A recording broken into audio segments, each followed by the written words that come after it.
अस्सलामुअलैकुम दोस्तों, आजकल सोशल मीडिया पर आपको ऐसी बहुत सारी एप्लीकेशंस मिल जाती हैं जो आपसे ये कहती हैं कि आपको बगैर किसी हसल बसल के चंद सादा से स्टेप्स फॉलो करके कर्ज़ा फराहम कर दिया जाएगा। लेकिन क्या कभी आपने सोचा है कि अचानक से ये इतनी सारी एप्लीकेशंस कहाँ से आ गई? इनकी फंडिंग कहाँ से आती है? इन्हें कहाँ से ऑपरेट किया जाता है और कौन इन्हें ऑपरेट करता है? और ये बात जानते हुए कि पाकिस्तानियों से कर्ज वापस वसूल करना एक बहुत मुश्किल काम है, आखिर ये अपना इतना सारा पैसा रिस्क पर क्यों लगाते हैं? हमें इन एप्लीकेशन से लोन लेना चाहिए या नहीं? और अगर आप इनसे लोन लेते हैं तो आपको किस किस खतरनाक सूरत हाल का सामना करना पड़ सकता है? आज की वीडियो में हम इसी हवाले से बात करेंगे। दोस्तों, सबसे पहले बात करते हैं कि आप या हम इन एप्लीकेशन से लोन लेते क्यों हैं। देखें, कभी कभी हमारी ज़िंदगी में क्या होता है कि हम किसी फाइनेंशियल स्ट्रेस का शिकार होते हैं।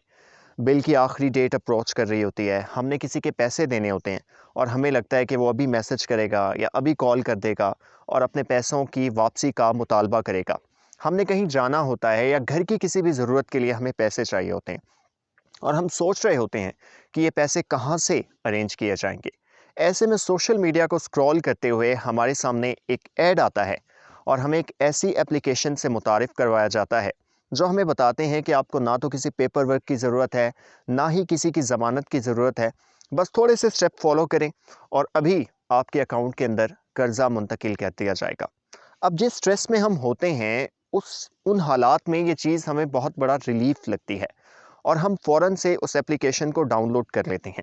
एप्लीकेशन डाउनलोड करने के बाद होना तो ये चाहिए कि आपको फ़ौरन बता दिया जाए कि आपको इतना कर्ज़ा इतनी मुद्दत के लिए फ़राहम किया जाएगा। लेकिन ऐसा होता नहीं है। आपसे कहा जाता है कि सबसे पहले आप अपनी प्रोफ़ाइल को फ़िल करें, अपनी इन्फॉर्मेशन दें, जिसके बाद आपकी प्रोफ़ाइल को इवैल्यूएट किया जाएगा कि आपको कितना कर्ज़ा दिया जाना चाहिए। आप क्या करते हैं, आप उस एप्लीकेशन में जो कुछ आपसे पूछा जाता है, उसको फ़िल करते हैं, जिसमें आपके आईडी कार्ड की इन्फॉर्मेशन ली जाती है। सबसे ख़तरनाक चीज़ जो है, आपके कॉन्टैक्ट्स और आपकी गैलरी तक एक्सेस माँगी जाती है, जो आप नहीं देंगे तो आपकी जो प्रोसेसिंग है, वो आगे नहीं बढ़ेगी। आप ये सब कर लेते हैं क्योंकि आपको पैसों की ज़रूरत है। उसके बाद इवैल्यूएट किया जाता है और आपके सामने एक अमाउंट आती है जो 4,000, 6,000 या मैक्सिमम 8,000 तक की अमाउंट होती है और वो आपको महज 7 दिनों के लिए ऑफ़र की जाती है और 7 दिन बाद आपने तकरीबन 30% ज़्यादा उसके ऊपर इंटरेस्ट पे करना होता है। मिसाल के तौर पे अगर आप 4,000 ले रहे हैं तो 5,500 या 6,000 रुपये आपने वापस करना होगा। आप 6,000 ले रहे हैं तो आपने तकरीबन 8, साढ़े 8,000 उन्हें वापस करना होगा और सो ऑन। देखें, सबसे पहले आप इस प्रोसेस को समझें कि अगर आज 10 तारीख है और आप फाइनेंशियली बहुत ज़्यादा डिस्टर्ब हैं, तो ख़ुद से सवाल करें कि क्या अगले 6-7 दिन बाद आप ये कर्ज़ा वापस कर सकते हैं जो आप लेने वाले हैं? अगर आज आपके पास 5,000 नहीं है, तो क्या 6-7 दिन बाद आपके पास 7,000 रुपया होगा? ये बहुत अहम सवाल है। इस सवाल को अपने सामने रख कर आप ये सोचें कि आप ये कर्ज़ कैसे वापस करेंगे। लेकिन बहरहाल हम उस वक़्त जिस स्ट्रेस में होते हैं, जिस मसले में होते हैं, उसकी वजह से हम ये कर्ज़ ले लेते हैं। अब कर्ज़ लेने के बाद क्या होता है कि आपको तीसरे या चौथे दिन से कॉल्स और मैसेजेस करने शुरू कर दिए जाते हैं कि फ़लाँ तारीख़ आपके कर्ज़ की अदायगी की आखिरी तारीख़ है। उससे पहले या उस तारीख़ तक अपने कर्ज़ की अदायगी को मुमकिन बनाएँ। अब दूसरे अहम सवाल की तरफ आते हैं। वो ये है कि फ़र्ज़ करें अगर मैंने उनसे कर्ज़ ले लिया और मैं उसको अदा नहीं कर सकता, तो क्या होगा? ये अपना पैसा किस तरह से रिकवर करवाएँगे? यहाँ गेम जो है ये बहुत ख़तरनाक फ़ेज़ में दाखिल हो जाती है, क्योंकि एक मजबूर आदमी जो इनसे कर्ज़ लेता है, वो ज़ाहिर है 7 दिन बाद उसके लिए वापस करना बहुत मुश्किल होगा और वो नहीं कर पाता। शुरू में ये क्या करेंगे, ये आपको बार-बार कॉल्स करेंगे, आपको डेली पेनल्टी चार्ज होगी, 100 रुपया, 200 या 300 व्हाटएवर जितनी भी पेनल्टी ये डालेंगे, वो आपके ऊपर बढ़ रही होगी और आपको हर वक़्त एक ज़हनी कर्ब का शिकार रखा जाएगा कि आप पैसे नहीं दे रहे। अजीबो-गरीब नंबर से आपको कॉल्स आएँगी, दिन में बार-बार आपको कॉल्स की जाएँगी और फ़र्ज़ करें फिर भी अगर आप हफ़्ता 10 दिन मज़ीद पैसे अदा नहीं करते, तो यहाँ से मज़ीद ख़तरनाक हो जाता है ये खेल और होता क्या है कि आपके कॉन्टैक्ट्स जिनकी एक्सेस आपने उन्हें खुद दी थी, उनसे राब्ता किया जाता है उन्हें बताया जाता है कि आपके भाई ने, आपके बेटे ने या आपके दोस्त ने हमसे कर्ज़ लिया था और अब ये वापस नहीं कर रहा। इसे कहें कि हमारा कर्ज़ वापस करे या आप कर दें, वरना हम इसके खिलाफ़ कानूनी चाराजोई करेंगे। अब यहाँ पे भी अगर बात नहीं बनती, देखें पहले तो आप ये सोचें कि आपके लिए कितना ज़्यादा शर्मिंदगी का बायस होगा कि आपका कोई दोस्त, आपकी कोई फैमिली मेम्बर, आपका कोई रिश्तेदार आपको कहे कि यार इस तरह तुमने कोई कर्ज़ लिया था और हमें कॉल की जा रही है, तो तुम उनका कर्ज़ अदा करो। तो 4 या 6 या 8-10 हज़ार के लिए आप अपनी इज़्ज़त को कितनी ख़तरनाक हद तक स्टेक पे लगाते हैं। अब दूसरी बात कर लेते हैं कि फ़र्ज़ करें इस फ़ेज़ से भी आप निकल जाते हैं, आप उन्हें अपना कर्ज़ अदा नहीं करते, तो वो क्या करेंगे?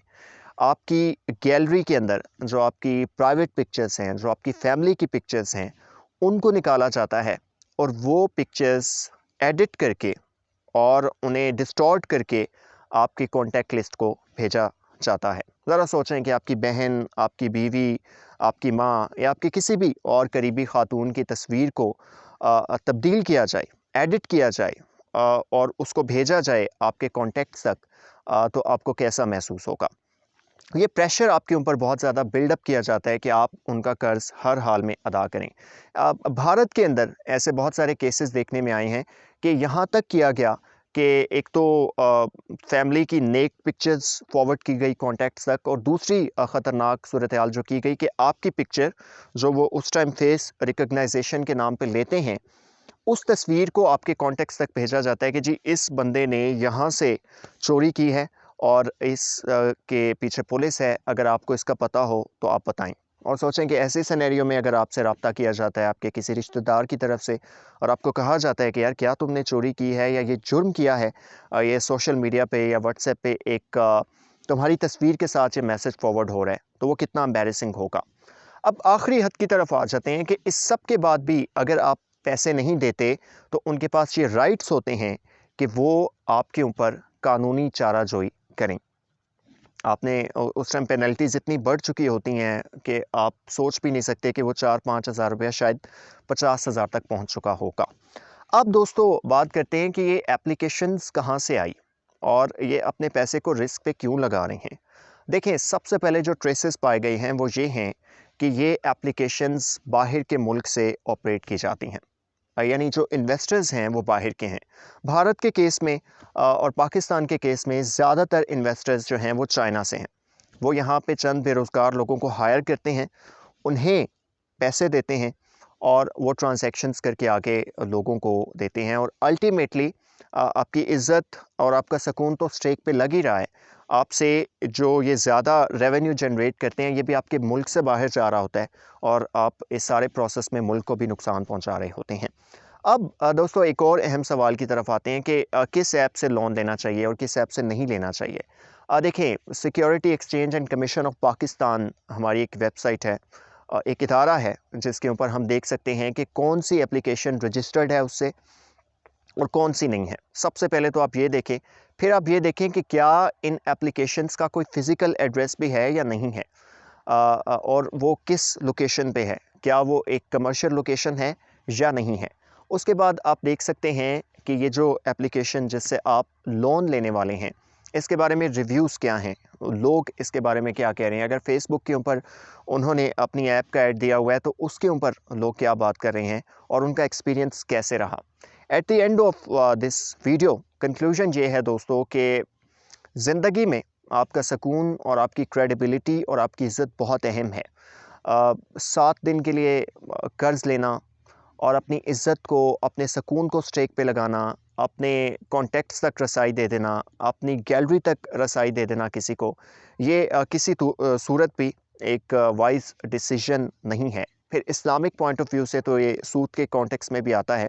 तो हम तो ये आपको कभी सजेस्ट नहीं करेंगे कि आप इस तरह की एप्लीकेशंस के इस फाइनेंशियल और इमोशनल ट्रैप का शिकार हों। लेकिन बहरहाल अगेंस्ट ऑल द ऑड्स फिर भी अगर आपको किसी भी वजह से लोन लेना पड़े, तो मेक श्योर कि security exchange and commission of Pakistan से वो रजिस्टर्ड हो, उनका कोई फ़िज़िकल एड्रेस होना चाहिए, उनकी एक ऑफिशियल वेबसाइट होनी चाहिए।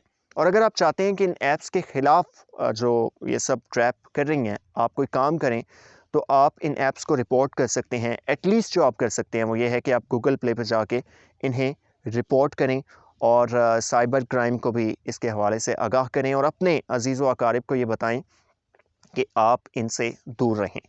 इस उम्मीद के साथ कि आज की वीडियो से आपके इल्म में थोड़ा बहुत इजाफ़ा करने में मैं कामयाब हुआ हूँगा। अपने मेज़बान ज़ुबैर खालिक को इजाज़त दीजिए। अल्लाह हाफ़िज़।